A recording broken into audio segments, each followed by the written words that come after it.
বর্তমানে জি বাংলার জনপ্রিয় ধারাবাহিকগুলির মধ্যে এক অন্যতম ধারাবাহিক হলো জগদ্ধাত্রী। শুরু হওয়া থেকেই টিআরপি তালিকায় এবং দর্শকদের মনে একইভাবে বিরাজ করে চলেছে।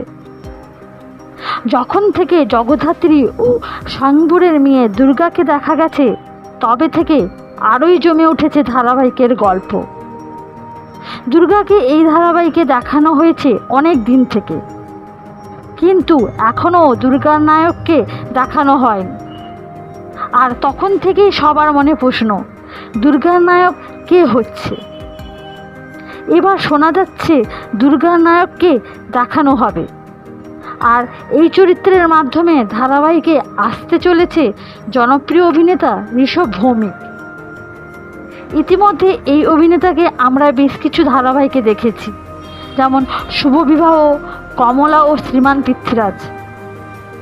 এবার অন্যতম টপার ধারাবাহিকে দ্বিতীয় নায়ক চরিত্রে দেখা যাবে ঋষভ ভৌমিককে। ঋষভকে দেখা যাবে দুর্গার নায়ক চরিত্রে।